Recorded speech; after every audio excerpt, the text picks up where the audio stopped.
Hi, ഞാൻ സുജിത രതീഷ്. നമുക്കിന്ന് നല്ല ഒരു നാടൻ നെയ്ച്ചോറ് ഉണ്ടാക്കുന്നത് എങ്ങനെയാണെന്ന് നോക്കാം. നെയ്ച്ചോറ് തയ്യാറാക്കാനായിട്ട് ഞാനിവിടെ ഒരു 5 ഗ്ലാസ് അരി എടുത്തിട്ടുണ്ട്. ജീരകശാല അരിയാണ് എടുത്തിരിക്കുന്നത്. ഇതുപോലത്തെ ജീരകശാല അരി എന്ന് പറഞ്ഞാൽ ഇതുപോലത്തെ ചെറിയ അരി, വളരെ ചെറിയ നല്ല സുഗന്ധമുള്ള ഒരു പ്രത്യേകതര അരിയാണ് ജീരകശാല അരി. നമുക്ക് മലയാളികൾക്ക് ഒരുവിധം എല്ലാവർക്കും തന്നെ അറിയായിരിക്കും. ഞാനിവിടെ യൂസ് ചെയ്തിരിക്കുന്ന ബ്രാൻഡ് വർദ്ധമാൻ റോസാണ്. ഇതിനി നമുക്ക് നന്നായിട്ടൊന്ന് കഴുകിയെടുക്കണം. ഇതുപോലെ ഈ സ്റ്റാർച്ച് കംപ്ലീറ്റ് പോകുന്നവരെ അരി കഴുകണം. ഒരു 5-8 തവണ കഴുകണം കേട്ടോ. അപ്പോഴേ ഈ സ്റ്റാർച്ച് നന്നായിട്ട് പോയിട്ട് വെള്ളം ഒന്ന് ക്ലിയർ ആയി വരും.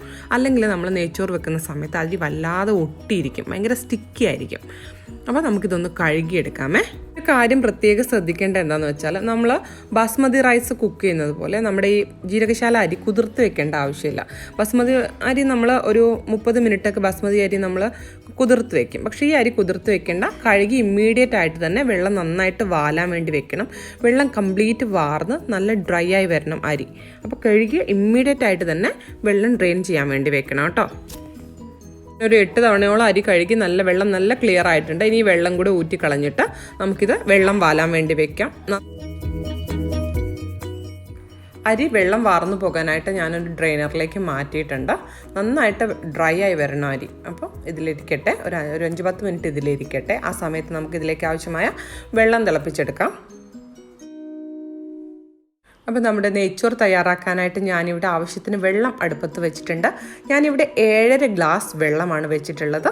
അതായത് 1 ഗ്ലാസ് അരിക്ക് 1.5 ഗ്ലാസ് വെള്ളം എന്നുള്ളതാണ് നെയ്ച്ചോറിൻ്റെ അരിയും വെള്ളവും തമ്മിലുള്ള ഒരു പ്രപ്പോർഷൻ. അപ്പം നിങ്ങൾ 1 ഗ്ലാസ് അരിയാണ് എടുക്കുന്നതെങ്കിൽ 1.5 ഗ്ലാസ് വെള്ളം എടുക്കണം. ഏത് ഗ്ലാസ്സിലാണോ അരി അളന്നെടുക്കുന്നത് അതേ ഗ്ലാസ്സിൽ തന്നെ വെള്ളം എടുക്കാൻ ശ്രമിക്കുക.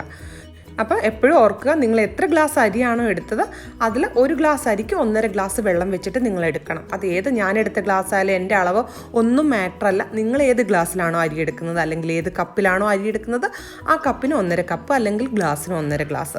അതാണ് ആ വെള്ളത്തിൻ്റെ ഒരു കണക്ക്. അപ്പോൾ വെള്ളം നന്നായിട്ട് തിളച്ചിട്ടുണ്ട്. ഇതിലേക്ക് നമുക്കൊരു 3 ഏലക്ക, ഒരു കഷ്ണം പട്ട, ഒരു 2-3 ഗ്രാമ്പു എന്നിവ ചേർത്ത് കൊടുക്കാം. ഗ്രാമ്പു ചേർത്ത് കഴിഞ്ഞാൽ നെയ്ച്ചോറിൻ്റെ കളർ ഒന്ന് കുറയും. അതുകൊണ്ട് നിങ്ങൾക്ക് നല്ല തൂവെള്ള നെയ്ച്ചോറ് വേണമെങ്കിൽ ഗ്രാമ്പു ഒഴിവാക്കുകയാണ് നല്ലത്. അപ്പോൾ നമ്മുടെ വെള്ളം ഞാൻ ഓഫാക്കിയിട്ടുണ്ട്. ഇനി നെയ്ച്ചോറ് വെക്കാനായിട്ട് നമുക്കൊരു വലിയ പാത്രം അടുപ്പത്ത് വയ്ക്കാം. ഇതൊരു 6 ലിറ്റർ കൊള്ളുന്ന പാത്രമാണ്.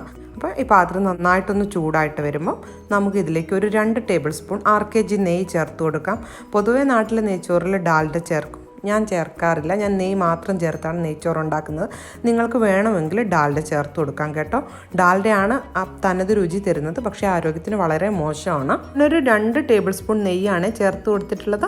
ഇനി ഇതിലേക്ക് നമുക്കൊരു വലിയുള്ളി തിന്നായിട്ട് അരിഞ്ഞതിട്ടിട്ട് നന്നായിട്ടൊന്ന് വഴറ്റിയെടുക്കാം. വല്ലാതെ വഴലൊന്നും വേണ്ട, ഒന്ന് സോഫ്റ്റ് ആയാൽ മതി. ഒരു വലിയുള്ളിയുടെ പകുതി ആയാലും മതി കേട്ടോ. ഇനി ഇതൊന്ന് വഴറ്റിയെടുക്കാം. ജസ്റ്റ് ഒന്ന് വഴറ്റിയെടുത്താൽ മതി കേട്ടോ. ഉള്ളി സോഫ്റ്റ് ആകുന്നവരെ, ഉള്ളി ഫ്രൈ ആയി പോവരുതേ, ജസ്റ്റ് ഒന്ന് വഴറ്റിയാൽ മതി. ഓക്കെ, ഒരു 2 മിനിറ്റ് അത്രയും മതി. അപ്പോൾ നമ്മുടെ ഉള്ളി സോഫ്റ്റ് ആയിട്ടുണ്ട്. ഇനി നമ്മൾ വെള്ളം വാലാൻ വെച്ച അരി ഇതിലേക്ക് ചേർത്ത് കൊടുക്കാം. കണ്ട, അരി വെള്ളം വാർന്ന് നല്ല ഡ്രൈ ആയിട്ടുണ്ട്. ഒട്ടും ഒട്ടിപ്പിടിക്കാതെ നല്ല ഡ്രൈ ആയിട്ടുണ്ട്. ഇത് നമുക്ക് മീഡിയം ടു ഹൈ ഫ്ലെയിമിൽ ഒന്ന് ഫ്രൈ ചെയ്തെടുക്കാം. ഒരു 3 മിനിറ്റ് കൊണ്ട് ഫ്രൈ ആകും, അത്ര മതി. നല്ല കട്ടിയുള്ള ഒരു തവി കൊണ്ട് നമ്മുടെ അടിവശം ചേർത്ത് ഈ അരി ഒന്ന് ഇളക്കി കൊടുക്കാം. മീഡിയം ടു ഹൈ ഫ്ലെയിമിൽ വേണം ഈ അരി വറുത്തെടുക്കാൻ വേണ്ടിയിട്ട്, ലോ ഫ്ലെയിമിൽ ഇടരുത്.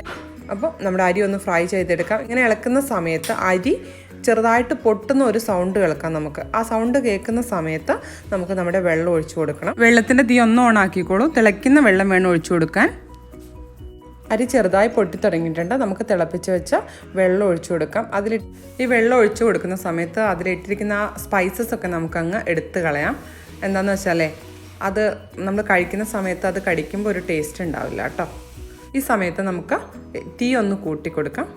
എന്നിട്ട് ഈ അരി നന്നായിട്ടൊന്ന് മിക്സ് ചെയ്യാം.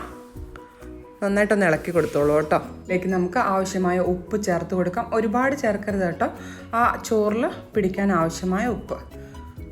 ഞാനിവിടെ ഒരു 3 ടീസ്പൂൺ ചേർത്ത് കൊടുത്തിട്ടുണ്ട്. അത് പാകമാണ്. നിങ്ങളതുപോലെ ആവശ്യത്തിന് ചേർത്ത് പാകമാണെന്ന് നോക്കുക. എന്നിട്ട് നന്നായിട്ടൊന്ന് മിക്സ് ചെയ്തെടുക്കാം. ഇനി ഇതിലേക്ക് നമുക്ക് ഒരു 1/2 മുറി ചെറുനാരങ്ങ പിഴിഞ്ഞതാണ് ചേർത്ത് കൊടുക്കേണ്ടത്. ഒന്ന് നല്ലൊരു ഫ്ലേവർ കിട്ടാൻ വേണ്ടിയിട്ടാണിത്. അതുപോലെ തന്നെ തമ്മിൽ ഒട്ടിപ്പിടിക്കാതിരിക്കാനും സഹായിക്കും. ഇനി ഇതിലേക്ക് നമ്മൾ ഒരു 2-3 ടേബിൾ സ്പൂൺ വെളിച്ചെണ്ണ ചേർത്ത് കൊടുക്കും. ഇതും ചോറ് സ്റ്റിക്കാവാതിരിക്കാനുള്ള ഒരു സീക്രട്ടാണ്. അതുപോലെ ചോറിന് നല്ലൊരു ടേസ്റ്റുമാണ്. അപ്പോൾ ഒരു 3 ടേബിൾ സ്പൂൺ വെളിച്ചെണ്ണ ചേർത്ത് കൊടുക്കാം.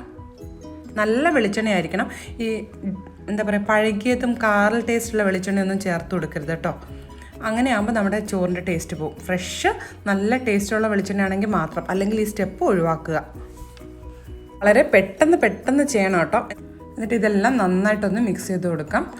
എന്നിട്ട് ഇത് അടച്ച് വെച്ച് ഹൈ ഫ്ലെയിമിലൊന്ന് കുക്ക് ചെയ്തെടുക്കാം. അരിയുടെയും വെള്ളത്തിൻ്റെ അളവ് ഒരേ ലെവലാവുന്നത് വരെ ഹൈ ഫ്ലെയിമിൽ തന്നെ കുക്ക് ചെയ്യണം. അതിനിടയ്ക്ക് ഇളക്കി കൊടുക്കേണ്ട ആവശ്യമൊന്നുമില്ല. അപ്പോൾ നെയ്ച്ചോറ് കുക്കാകാൻ വേണ്ടിയിട്ട് ഒരു 7-8 മിനിറ്റ് എടുക്കുള്ളൂ കേട്ടോ. സമയം കൊണ്ട് നമുക്ക് നമ്മുടെ ഗാർണിഷ് ചെയ്യാനുള്ള ഒണിയനും കാഷ്നട്ടും റൈസിൻസും ഒന്ന് ഫ്രൈ ചെയ്തെടുക്കാം. ഇതിനായിട്ട് ഞാനിവിടെ ഒരു പാൻ വെച്ചിട്ടുണ്ട്. പാൻ ചൂടാവുമ്പോൾ നമുക്ക് ഓയിൽ ഒഴിച്ചു കൊടുക്കാം. പാൻ ചൂടായിട്ടുണ്ട്. ഇതിലേക്ക് നമുക്ക് വെളിച്ചെണ്ണ ഒഴിച്ചു കൊടുക്കാം. ഞാനിവിടെ വെളിച്ചെണ്ണയാണ് യൂസ് ചെയ്തിട്ടുള്ളത്. നിങ്ങൾക്ക് വേണമെങ്കിൽ നെയ്യോ ഓയിലോ ഒക്കെ ഉപയോഗിക്കാം. ഇതിലേക്ക് നമുക്കിനി ഒരു വലിയ ഉള്ളി തിന്നായിട്ട് സ്ലൈസ് ചെയ്ത് വെച്ചിട്ടുള്ളത് ഇട്ട് കൊടുക്കാം. ഇനി ഇത് ഗോൾഡൻ ആവുന്നവരെ നന്നായിട്ടൊന്ന് ഫ്രൈ ചെയ്തെടുക്കാം. അധികം ഉള്ളിയൊന്നും വേണ്ട, ഒരെണ്ണം മതി. ഉള്ളി നല്ല ഫ്രൈ ആയിട്ടുണ്ട്. ഇത് ഇനി നമുക്ക് ഒരു ബൗളിലേക്ക് മാറ്റാം. ഇതേ പാനിൽ തന്നെ നമുക്ക് ഒരു ഹാൻഡ്ഫുൾ കാഷ്യൂനട്ട് ഫ്രൈ ചെയ്തെടുക്കാം. നല്ല ഗോൾഡനായിട്ട് ഫ്രൈ ചെയ്തെടുക്കണം.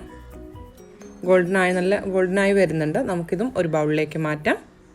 എന്നിട്ട് ഇതേ എണ്ണയിൽ തന്നെ നമുക്ക് ഒരു ഹാൻഡ്ഫുൾ റേസിൻസ് അഥവാ ഉണക്കമുന്തിരി നമുക്ക് നന്നായിട്ടൊന്ന് ഫ്രൈ ചെയ്തെടുക്കാം.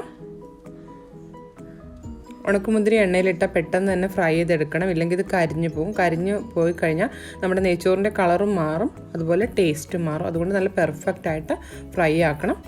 അപ്പോൾ അത്യാവശ്യം ഇതാ ഫ്രൈ ആയി വരുന്നുണ്ട്. ഇമ്മീഡിയറ്റ്ലി തന്നെ തീ കുറച്ചിട്ട് നമുക്കത് മാറ്റാം. അപ്പോൾ ഇതാ നമ്മുടെ നെയ്ച്ചോറ് നന്നായിട്ട് കുക്കായിട്ടുണ്ട്. നമുക്കിനി ഇതൊന്ന് ചെറുതായിട്ട് ഇളക്കി കൊടുക്കാം. ഈ സമയത്ത് ചെറുതായിട്ട് വെള്ളമുള്ള പോലെ തോന്നും, പക്ഷേ കുഴപ്പമൊന്നുമില്ല, അതങ്ങ് വറ്റിപ്പോയിക്കോളും. ഇനി ഇത് വശങ്ങളിലൂടെ നമുക്ക് നന്നായിട്ടൊന്ന് പ്രസ് ചെയ്ത് വെക്കാം. ഇങ്ങനെ നല്ല നൈസായിട്ട് പ്രസ് ചെയ്ത് വെക്കാം. എന്നിട്ട് അരി വന്നിട്ടുണ്ടോ എന്ന് അറിയാൻ വേണ്ടി ഒന്ന് എടുത്ത് നോക്കാം. അതിൽ ട്രാൻസ്പെറൻ്റ് ആയിട്ട് കാണുകയാണെങ്കിൽ അരി നന്നായിട്ട് വന്നിട്ടുണ്ട്. ഇടയ്ക്കൊരു വെള്ളം നന്നായിട്ട് അരിയിൽ കാണുകയാണെങ്കിൽ അരി വന്നിട്ടില്ല കേട്ടോ. ഒന്ന് കടിച്ച് നോക്കിയാൽ മതി, അപ്പോൾ അറിയാം ഉള്ളിൽ വന്നിട്ടുണ്ടോ, അരിയുടെ ഉൾവശം വന്നിട്ടുണ്ടോ എന്ന്. ചിലപ്പം പുറമെ മാത്രം ചില അരി വേവും, ഉള്ളിൽ വേവില്ല. ഇനി നമുക്ക് ഇതിൻ്റെ വശങ്ങളിലൂടെ ഒരു 2 ടേബിൾ സ്പൂൺ നെയ്യ് കൂടി ഒഴിച്ചു കൊടുക്കാം. എന്നിട്ട് അടച്ച് വെച്ച് ഒരു 2 മിനിറ്റ് കൂടി ഒന്ന് കുക്ക് ചെയ്തെടുക്കാം. ലോ ഫ്ലെയിമിൽ വേണം ഈ സമയത്ത് കുക്ക് ചെയ്യാൻ വേണ്ടിയിട്ട്. നമ്മുടെ അരി നന്നായിട്ട് കുക്കായിട്ടുണ്ട്. നമുക്കിനി ഇതൊന്ന് തണുത്തിട്ട് ഗാർണിഷ് ചെയ്യാം കേട്ടോ. ശരിക്കും അരിയിൽ ഗാർണിഷ് ചെയ്യാൻ ക്യാരറ്റ് ഉപയോഗിക്കും ഞങ്ങളുടെ നാട്ടിൽ. ഞാൻ ഉപയോഗിച്ചിട്ടില്ല.